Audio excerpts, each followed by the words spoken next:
As Keir Starmer struggles to defend the appointment of his new Chief of Staff, Sue Gray, Jacob Rees-Mogg stands in the House of Commons and passionately slams the appointment.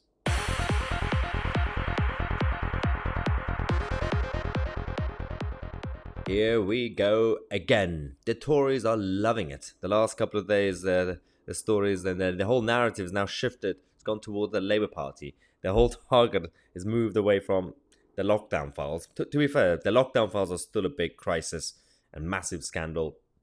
But at the same time, the Labour Party haven't really helped themselves by hiring Sue Gray, a so-called impartial and professional civil servant who was supposed to be non-partisan.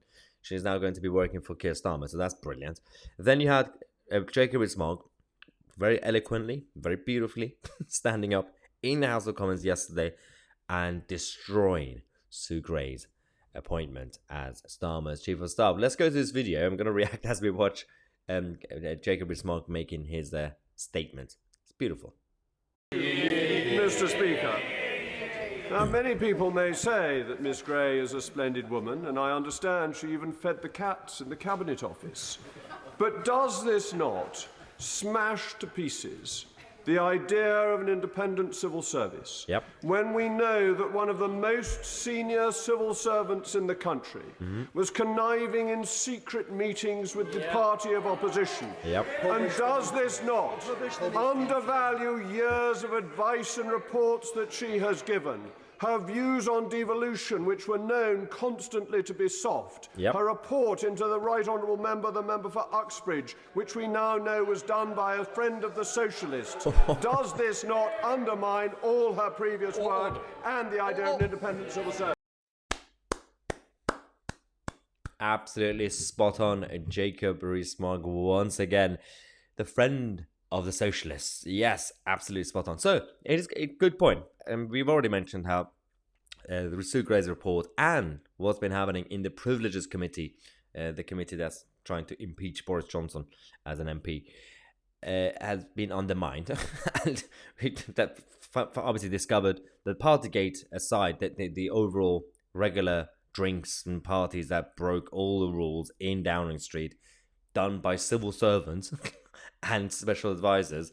Boris Johnson himself received a fine for one event that he attended, which was his own party, which it was a surprise birthday party. He walked into the office and there was a cake there. He stood there for about 5-10 minutes and walked out, continued to do his work. I'm not even defending Boris, but it's in a very objective way. That's the only reason. That's the only way he broke the rules. He wasn't attending all the other parties. But obviously, as the manager of the building, technically, he was responsible to stop the parties. That aside, obviously, Sue Gray's appointment is undermining the authority of civil service. But I want to see the reaction from the minister, because, of course, the government are also furious. Let's go. Can I just remind them, just sit. Here we go. Can I just say to them, I did say I don't want anybody creeping into the report. I know you're careful, but it's just the marker. I don't want it to creeping feast. Right. Let's just move on to the Minister to reply. Anyway. Thank you, Mr. Speaker. I will 2 points to make to my right honourable friend. The first is we need to make certain this does not damage the impartiality or the perceptions of impartiality of the civil service as a whole. My right honourable friend would, I'm sure, agree that that is incredibly important, and we need to ensure that that's retained. And I'm deeply worried that the approach made by the Labour Party may serve to threaten and to put at risk those risks. I put that at risk. I would also say that I think I would leave it at that. We mustn't tarnish the whole civil service by one appointment, but it is the opposition playing fast and loose with a set of rules designed to protect the impartiality of that civil service that we all know is so important constitutionally for our country.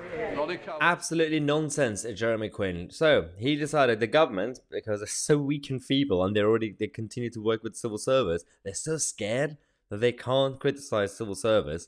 So the government's line, clearly, as a cabinet office minister, his line is, let's basically shift and focus on the Labour Party. Let's attack the Labour Party. They broke the rules. Technically, they didn't break the rules. Keir Starmer and the Labour Party, it's not on them They're just being nasty. They're just being basically like foxes, tricky, by taking advantage of this and hiring Sue Gray.